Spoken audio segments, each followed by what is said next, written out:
டயத்துல யாரு prime மினிஸ்டர்னு decide பண்ண வேண்டிய டயத்துல நீங்க ஸ்டாலினை பத்தி பேசிட்டு ஓட்டு கேட்டா எவனா போடுவானா? அது அநியாயம். எலெக்ஷன் கமிஷன் வந்து சீமான்ட்ட இருந்து சின்னத்தை வந்து வாங்கி ஏதோ ஆந்திராலயோ கர்நாடகால யாரோ ஒருத்தர் கொடுத்துருக்காங்க.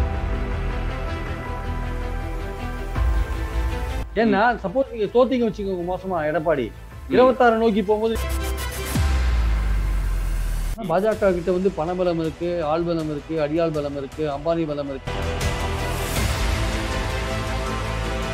இந்த ஆள் தனியாவே போட்டோம், போயிட்டு தோத்து எக்கேடு கட்டு போனா நமக்கு ஒண்ணும் இல்ல. இவரு கடைசியில ஆன் வாய்ஸ் வீடியோஸை லைக் பண்ணுங்க, ஷேர் பண்ணுங்க, சப்ஸ்கிரைப் பண்ணுங்க and மறந்துடாம பெல் பட்டனை பிரஸ் பண்ணுங்க. தமிழ் உறவுகளுக்கு வணக்கம். இன்று நம்மோட இணைப்பில் இருப்பவர் the top political analyst from Tamil Nadu mister Priyan அவர்கள். சார் வணக்கம், எப்படி இருக்கீங்க? வணக்கம், நல்லா இருக்கோம் சார். நீங்க எப்படி இருக்கீங்க? நல்லா இருக்கேன் சார். சார், பாஜக இந்த மாதிரி வந்து ரொம்ப ஃபியூரியஸா வந்து நெகோசியேட் பண்றது கரெக்டா? ஏன்னா வந்து அரவணைச்சு போறது தானே வந்து ஓபிஎஸ்சி. ஏன்னா இவ்வளவு நாளா ஓபிஎஸ் வந்து பாஜகவை சப்போர்ட் பண்ணிட்டே தான் இருந்திருக்கிறாரு. கொள்கை ரீதியாகவும் சரி, அவர் வந்து எப்பவுமே வந்து மோடியை தான் ஆதரவு செஞ்சுக்கிட்டே இருக்கிறார். அப்படி இருக்கிற பட்ஜெட்ல ஏன் வந்து பாஜக இந்த அளவுக்கு ஹார்டா நெகோசியேட் பண்ணும்? ஓரளவுக்கு இன்னைக்கு 15 சீட்டு கேட்கறதுன்னு ரொம்ப ஜாஸ்தி, அது புரியுது. ஒரு 5 சீட்னு வந்து ஒரு காம்ப்ரமைஸ் பண்ணி போனா பாஜகவுக்கு நல்லது தானே சார்? ஏன்னா வந்து அந்த எண்ட் ஆஃப் த டே ஒரு ஓட் பர்சன்டேஜ் தான் வந்து எப்படியே சீட்டு ஜெயிக்கலனாலும் ஒரு ஓட் பர்சன்டேஜ் நாங்க வந்து காட்டலாம் இல்லையா? இன்னைக்கு இவங்க எல்லாம் வெளியே போயிட்டாங்க அப்படின்னா ஓட் பர்சன்டேஜ் நிச்சயமா ஒரு 5-7 தான் வரும். இது கரெக்டான ஒரு ஒரு பார்வை தானா? பாஜக நீங்க நினைக்கிற மாதிரி பாஜக இப்போ 9 தொகுதியில அவங்க வேலை செய்யறாங்க. ஒரு கான்சென்ட்ரேட் பண்ணி வேலை செய்யறாங்க. 9 தொகுதியில வெற்றி பெறதுக்கான முயற்சிகளை இறங்கி வேலை செய்யறாங்க. ஆனா வந்து நீங்க சொல்ற மாதிரி கொஞ்சம் விட்டு கொடுத்து போறதுக்கான வாய்ப்புகள் இருக்கு. இப்போ சப்போஸ் எடப்பாடி அவங்க சேர்க்கிறாங்க வச்சுக்கோங்களேன், ஓபிஎஸ் டிடிவி வேண்டான்ற அந்த ஒரு டிமாண்ட் மட்டும் இல்ல, பாஜகவோட தொகுதிகளையும் குறைப்பாங்க, நம்பர்ஸையும் குறைப்பாங்க. அதிமுக அதிக இடங்கள்ல போட்டி போட்டு தோழமை கட்சிகள் கொஞ்சம் தோழமை கட்சிகளை அகாமடேட் பண்ற வேண்டி இருக்கிறதுனால நீங்க இன்னும் பிலீவ் பண்றீங்களா பாஜகவும் அதிமுகவும் சேர்ந்துரும் அப்படின்ற மாதிரி தான் நீங்க நினைக்கிறீங்களா? ஏன் அந்த அடிப்படையில நான் பிலீவ் பண்றேன்னா, 2 பேருக்குமே லாபம் இல்லாத ஒரு விஷயத்துல ஏன் ஈடுபடணும் 2 பேரும்? ஏன்னா சப்போஸ் நீங்க தோத்தீங்க வச்சுக்கோங்க மோசமா எடப்பாடி 26 நோக்கி போகும்போது நீங்க பலவீனமா போயிடுறீங்க. உங்க கட்சி பலவீனமா போயிடுது. பாஜக ஆட்சிக்கு வந்தா சும்மா விடாது, உங்க கட்சியை சின்ன பின்ன பண்ணிடுவாங்க. ரெண்டாவது உங்க தலைமைக்கே கேள்விக்குறி வந்துடும். அப்படி ஒரு பலனே இல்லாத ஒரு விஷயத்துல கூட்டணின்றது என்ன சார்? உங்க கூட சேர்ந்தா நான் வின் பண்ணுவேனா? என் கூட சேர்ந்தா நீங்க வின் பண்ணுவீங்களா? இதான கூட்டணி. இதுல எந்த விதமான கொள்கை எதுவுமே கரெக்ட் சார். ஆனா நீங்களே தான் சொன்னீங்க 24 வந்து எடப்பாடிக்கு முக்கியமான தேர்தல் கிடையாது, 26 தான் சொன்னீங்க. அதனாலதான் சொல்றேன். 24ல நின்னார்னா 26ல வந்து ப்ராப்ளம் ஆகுமே சார். 24ல நீங்க தனியா நின்னு உங்க 24ல நீங்க தனியா நின்னு உங்க ஓட் பேங்க் ரொம்ப பலவீனமா இருக்கு வச்சுக்கோங்க, ரொம்ப மோசமா இருக்கு வச்சுக்கோங்க. 26 நோக்கி போகும்போது உங்களை ரைட் ஆஃப் பண்ணி விட்டுருவாங்கல்ல. ஒண்ணுமே இல்ல, நீ தலைமை சரியில்லை, 8 தோல்வி எடப்பாடி, இப்ப 10 தோல்வி எடப்பாடின்னு கிண்டல் பண்ண ஆரம்பிச்சிருவாங்கல்ல. அவர் பின்னாடி இருக்கிறவங்களே இதோட நம்ம இருந்தா தோல்விதான் நிச்சயம், நம்ம அதிமுக ஒன்றுபடணும் அப்படின்ற ஒரு கோரிக்கை கோஷம் எழுவும் இல்லையா? இதோட நம்ம போனா தோத்துருவோம்ட்டு அந்த பாயிண்ட்லாம் இருக்கு இல்லையா? ரெண்டாவது நீங்க கொங்கு மண்டலத்திலேயே நீங்க அடி வாங்குவீங்க சார். கொங்கு மண்டலத்திலேயே அடி வாங்குவீங்க. ரெண்டா அதிமுக பாஜகன்னு பிரியும் போது அங்கேயே அடி வாங்குவீங்க. அப்போ உங்களோட ஓன் ஓட் பேங்க்ல நீங்க நல்ல கோர் ஓட் பேங்க்ல நீங்க அடி வாங்கும்போது மற்ற இடத்துல நீங்க மோசமா அடி வாங்குவீங்க. இது எதுக்கு இந்த தோல்வி? தேவையில்லாத தோல்வி. இப்போ தொண்டர்கள் விரும்ப மாட்டேங்கிறாங்கன்றாரு. தொண்டர்கள் வந்து 2019ல இருந்து விரும்பல. அப்பெல்லாம் கூட்டணி வச்சுட்டு இப்போ குரூசியலான டயத்துல யாரு பிரைம் மினிஸ்டர்னு டிசைட் பண்ண வேண்டிய டயத்துல நீங்க ஸ்டாலினை பத்தி பேசிட்டு ஓட்டு கேட்டா எவனா போடுவானா? மத்தியில ஸ்டாலின் மோடி இருக்கணுமா வேண்டாமான்றதான் பாயிண்டிங்க. அதை வச்சுதான் வந்து எலக்ட்ரல் பேட்டிலே அதை வச்சுதான் போகுது. நீங்க அந்த சமயத்துல ஸ்டாலினை பத்தி பேசியிருந்தீங்கன்னா எவன் சார் அதை கவனிப்பாங்க?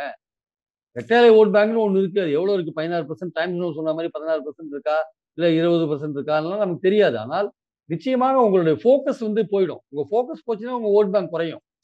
எதுக்கு ஒரு தோல்வின்னு தெரிஞ்ச பிறகு உங்க இதுலயே போட்டி போடுறதுக்காக வரமாட்டாங்க. தோல்வின்னு தெரிஞ்ச பிறகு எதுக்காக இந்த ரிஸ்க் எடுக்கணும்? நீங்க 26ல நீங்க வந்து ஸ்டபனா இருங்க. அதிமுகவெல்லாம் ஒன்றுபடுத்தி நீங்க போட்டி போடுங்க. இல்ல தனியாவே கூட போட்டி போடுங்க. 234 தொகுதியில் போட்டி போடுங்க. அது உங்களுக்கு வந்து ரீஜனல் பார்ட்டின்ற முறையில நீங்க உங்க செல்வாக்க காட்ட வேண்டிய ஒரு இடம். இது அப்படிப்பட்ட இடம் இல்ல. ஆனா இதுல நீங்க தோத்தீங்கன்னா இதோட விளைவுகள் வேற மாதிரி இருக்கும். அதனால அதை புரிஞ்சுட்டு 2 பேருமே பாஜகவும் அதிமுகவும் அதை புரிந்து கொண்டு செயல்பட்டால் நல்லது என்று ஒரு லாஜிக்கலா நான் சொல்றேன். அதை மீறி நான் தனியா தான் போவேன். ஏன்னா இன்னொன்னு, இவர் தனியா வந்ததுக்கான காரணமே தெளிவில்லாத இருக்கு. அது இன்னொரு காரணம் நான் சொல்றதுக்கு காரணம். தெளிவான ஒரு காரணத்தோட மோடி மோடி இனிமே மோடியோட இனிமே கூட்டணியே எதிர்காலத்துல மோடி வரவே கூடாது சார். இந்தியாவ 10 வருஷம் மோடி ரொம்ப பாழடிச்சுட்டார் சார் அப்படின்னு சொல்லுவாரா?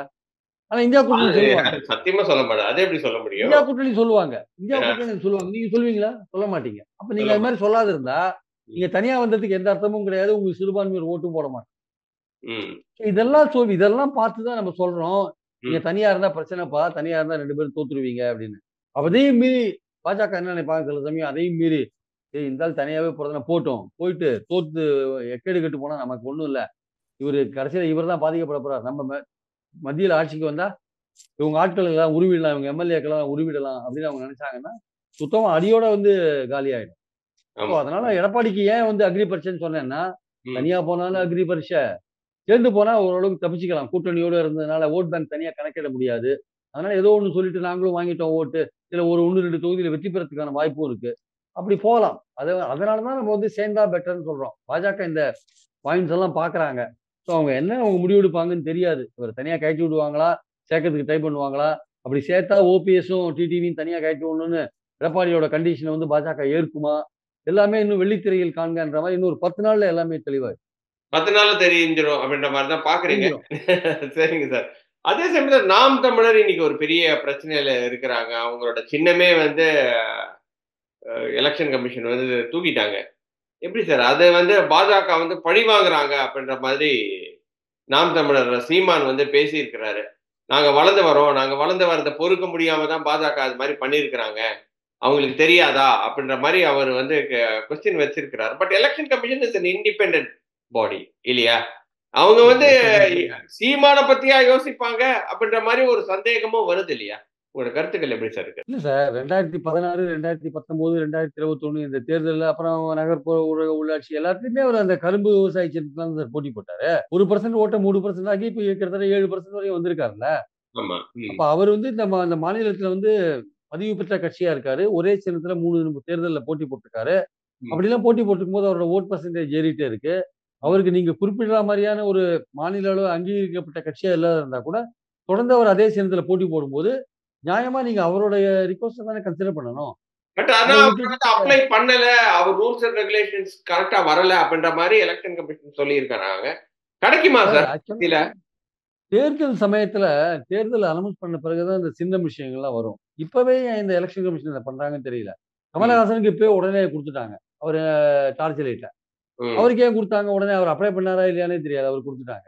ஆனா இவர் வந்து இவருக்கு என்ன 3 தடவ நம்ம நின்னு இருக்கோம். நமக்கு ரெகுலரா குடுத்துட்டு இருக்காங்க. ஸோ ம். நமக்கு எந்த பிரச்சனையும் இருக்காதுன்னு இவரு நெனச்சிருப்பாரு. அப்ளை பண்ண வேண்டிய அவசியம் இல்ல. நமக்கு ஆட்டோமேட்டிக்கா குடுத்துருவாங்க. ம். அப்படின்னு நெனச்சிருக்கலாம். அது அவங்க வந்து விளையாடிட்டாங்க அவங்க. விளையாடிட்டாங்கன்னா, அதுக்கு பின்னாடி பாஜக இருக்கா இல்லையான்றது நம்ம உறுதியா சொல்ல முடியாது. ஆனால் ம். ஒரு விஷயத்த தெளிவா சொல்லலாம். சீமான் களத்துல வந்து அந்த சின்னத்தோட நின்னாருன்னா, அ திமுகவுடைய எதிர்ப்பு ஓட்டுகள் இருக்குல்ல, அந்த ஓட்டு அவருக்கு போறது இருக்குல்ல, அது கொஞ்சம் குறையறதுக்கான வாய்ப்பு இருக்கு. ஓகே. அப்படி ம். குறைஞ்சதுன்னா, அந்த ஓட்டு பாஜகவுக்கு வரதுக்கான வாய்ப்பு இருக்கு. திமுக எதிர்ப்பு ஓட்ட பாஜக எடுக்கிறதுக்கான வாய்ப்பு இருக்கு. ஸோ ம். அவர கொஞ்சம் ஆஃப் பண்ணி வைக்கலாம் அப்படின்ற ஐடியால பாஜக அத பண்ணினாங்களான்னா, அது உறுதியா பண்ணினாங்கன்னு சொல்ல முடியாது. ஆனா நடந்திருக்கு. நடந்த விஷயத்திலேயே நம்ம என்ன பார்க்குறோம்னா, நம்மளே வந்து ஸ்பெகுலேட் பண்றோமோ? ஏன்னா election commission is independent body இல்லையா சார்?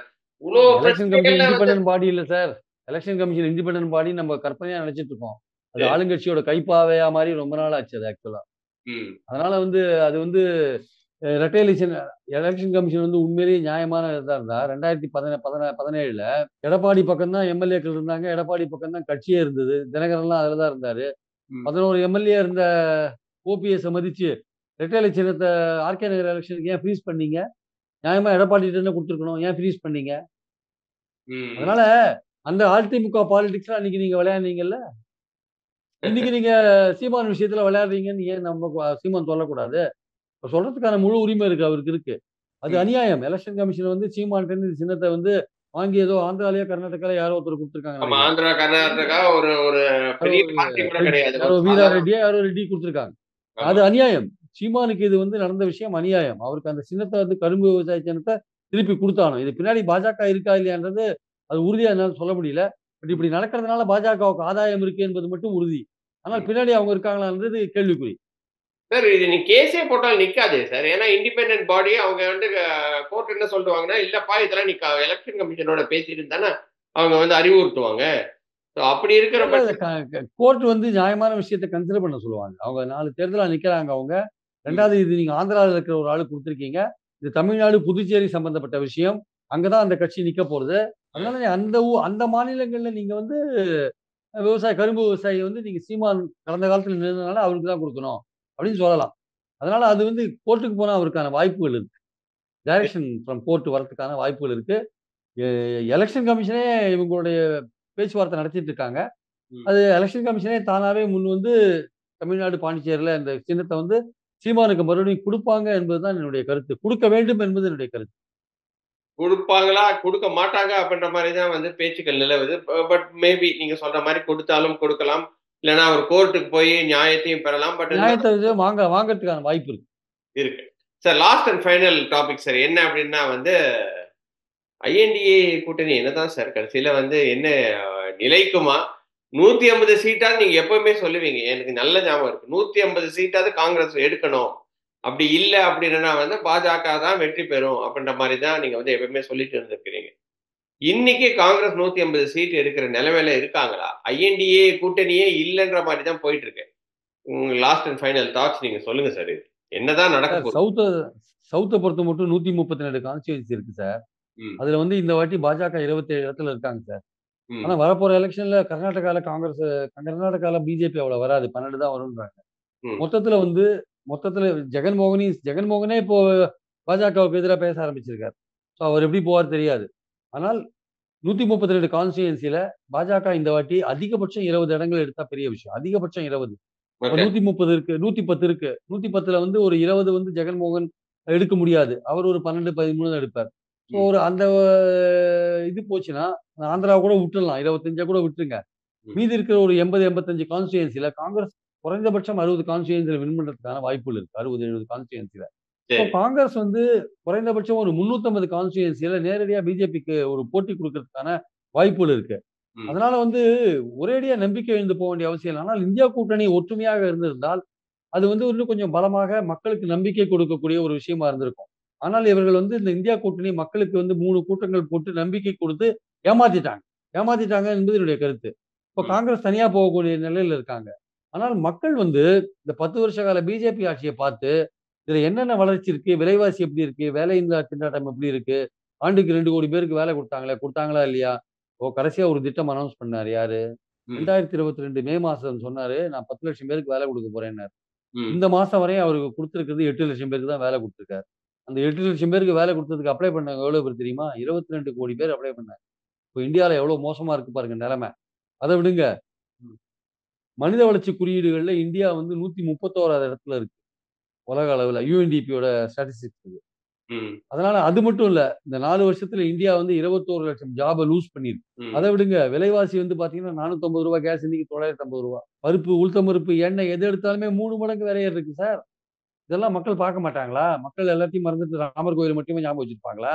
ம். ராமர் கோவில் கை குடுக்காதுன்ட்டு தான் அது புரிஞ்சு போச்சு அவங்களுக்கு. அதனால தான் நிதிஷ்குமார இழுக்குறாங்க, ஜெயந்த் சௌத்ரிய இழுக்குறாங்க, அசோக் சவான இழுக்குறாங்க, கமல்நாத்த இழுக்குறாங்க. எந்தெந்த இடத்துல காங்கிரஸ் தலைவர் கெஜ்ரிவால கவுக்க பார்க்குறாங்க, ஹேமந்த் சோரன கைது பண்றாங்க. ராமர் மேலயும் நம்பிக்கை இல்ல. ராமர் ஓட்டு வாங்கி குடுப்பார்ன்னு நம்பிக்கை இல்ல. ஏன் இதெல்லாம் பண்றீங்க? ம். மக்கள் மட்டும் நெனச்சுட்டாங்கன்னா, உண்மையான இஷ்யூவ பார்த்தாங்கன்னா, சரி 10 வருஷம் ஆண்டது போதும். இனிமேல் ஆண்டால் இவங்க அடிப்படையா மக்களோட உரிமைகளே கை வைப்பாங்கன்னு நெனச்சாங்கன்னா மக்கள், விலைவாசிய இவங்க கட்டுப்படுத்தலன்னு மக்கள் நெனச்சாங்கன்னா, வேலையில்லா திண்டாட்டத்த கட்டுப்படுத்தல இவங்க அப்படின்னு மக்கள் நெனச்சாங்கன்னா, விவசாயிகள் கோரிக்கைய இவங்க கட்டுப்படுத்தலன்னு மக்கள் நெனச்சாங்கன்னா, நிச்சயமாக மக்கள் அந்த எந்த தொகுதியிலுமே பாஜகவுக்கு எதிரா யார் நிக்கிறாங்களோ, அவர்களுக்கு தான் ஓட்டு போடுவார்கள். அது என்னுடைய கருத்து. ஆனா ம். பாஜக கிட்ட வந்து பணபலம் இருக்கு, ஆள் பலம் இருக்கு, அடியாள் பலம் இருக்கு, அம்பானி பலம் இருக்கு, அதானி பலம் இருக்கு. எல்லா பலமும் இருக்கு. அதனால ம். அவங்க வந்து ரூ. 6,500,00,00,000 ஃபண்ட் வச்சிருக்காங்க. எலக்டோரல் பாண்ட்ல வாங்கின ஃபண்ட். அவங்க ஆல் பவர்ஃபுல்லா இருக்காங்க. ம். அவங்கள வீழ்த்துறது சாதாரண விஷயம் கிடையாது. இந்தியா கூட்டணி ஒற்றுமையா இருந்தாலே வீழ்த்துறது கஷ்டம். இப்போ மக்கள் மேல தான் நம்ம நம்பிக்கை வைக்கணும். மக்கள் வந்து பார்த்து பாஜகவுக்கு எதிரா 10 வருஷம் நீ ஆண்டது போதும்பா, ஒரு மாற்றம் வேணும்னு நெனச்சு அந்த பாஜகவுக்கு அந்த எதிரா எந்த மாற்றம் கட்சியும் வந்திருக்குன்னு நீங்க நினைக்கிறீங்களா சார்? அந்த மாற்றமே இல்லாத மாரி தானே வந்து எல்லா சொல்ல முடியாது சார். திடீர்னு வரும் சார். நம்ம சோசியல் மீடியாவ பார்த்து மட்டும் பேசக்கூடாது சார். ஏன்னா பாஜக சோசியல் மீடியால ஏகப்பட்ட பொய் சொல்லிட்டு இருக்காங்க. இல்ல சார். சோசியல் அந்த மீடியாவ அந்த பார்த்து மட்டும் நம்ம சி பேசக்கூடாது. வோட்டர் அந்த சோசியல் இந்தியா டுடே வந்து அப்படித்தானே சொல்றாங்க. இன்னைக்கு? அது விடுங்க. ஆல் மீடியாலாம் விலைக்கு போயிட்டாங்க. எல்லா மீடியாவும் பயப்படுறாங்க பிஜேபி. உண்மைய எவனும் சொல்றது இல்ல. ம். தெலுங்கானால காங்கிரஸ் வின் பண்ணியிருக்கு. கர்நாடகால காங்கிரஸ் வின் பண்ணியிருக்கு. ஜார்க்கண்ட்ல காங்கிரஸ் ஆட்சியில இருக்கு. ம். இமாச்சல்ல காங்கிரஸ் ஆட்சியில இருக்கு. குஜராத்ல வந்து காங்கிரஸும், ஆம் ஆத்மியும் சேர்ந்தா பாஜகவுக்கு பெரிய பிரச்சனை வரும். ம். மத்திய பிரதேஷ், ராஜஸ்தான்லலாம் காங்கிரஸ் ரொம்ப மோசமாலாம் தோக்கல. ஏதோ 3, 4%, 5, 6% ஓட்டு வித்தியாசம் தோத்தாங்க. ம். காங்கிரஸ் மட்டும் தன்னுடைய ஹவுஸ வந்து ஒழுங்கா வச்சிருந்தாங்க. கோச்சி பூசல் இல்லாம ஒழுங்கா வச்சிருந்தாங்க. அங்கேருந்து ஆட்கள் போகாத பாதுகாத்திருந்தாங்கன்னா, ஓரளவுக்கு டஃப்பான ஃபைட் குடுக்க முடியும். பட் அதையும் மீறி நான் என்ன நினைக்கிறேன்னா, ம். 10 வருஷம் ஒரு ஆட்சி நடந்திருக்கு. ரொம்ப நீண்ட கால ஆட்சி. இதுக்கு ஒரு மாற்றம் வேணும் என்று மக்கள் நினைத்தார்கள் என்றால், 3வது முறை ஒரு ஆட்சி வந்ததுன்னா, அது சர்வாதிகாரத்துக்கு தான் வழிவகுக்கும். இது ம். மக்கள் நினைச்சாங்கன்னா, நிச்சயமாக ஒரு மாற்று கேண்டிடேட்க்கு தான் ஓட்டு போடுவாங்க. அது காங்கிரஸோ, சமாஜ்வாடியோ யாரோ எக்ஸ்ஆர்ஒய்க்கு போடுவாங்க ம். அப்படின்னு நான் நினைக்கிறேன் ஆக்சுவலா. அதுவும் இல்ல, மோடி தான் மீண்டும் ஆட்சிக்கு வரக்கு வாய்ப்பு இருக்குன்னா, இந்தியா வந்து அடிப்படையில ஜனநாயகம் இருக்குமே தவிர, பேருக்கு ஜனநாயக பெருமை இருக்குமே தவிர, நிச்சயமாக ஆட்சி சர்வாதிகாரத்தனமாகத்தான் இருக்கும் என்பது என்னுடைய கருத்து. ரொம்ப ரொம்ப நன்றி. நம்மளோட கொஸ்டின்ஸ் எல்லாம் ஆன்சர் பண்ணதுக்கு சார். ரொம்ப நல்லா இருந்தது. சுவாரஸ்யமாவும் இருந்துச்சு. இன்னொரு வீடியோவில் ரொம்ப நாளைக்கு சந்திக்கும் வரை நன்றி. ரொம்ப வணக்கம். நாளைக்கு அப்புறம் உங்ககிட்ட பேசினது சந்தோஷம். நிச்சயமா சார். Thank you. வணக்கம். ஆன் வாய்ஸ் வீடியோஸை லைக் பண்ணுங்க, ஷேர் பண்ணுங்க, சப்ஸ்கிரைப் பண்ணுங்க அண்ட் மறந்துடாம பெல் பட்டனை பிரஸ் பண்ணுங்க.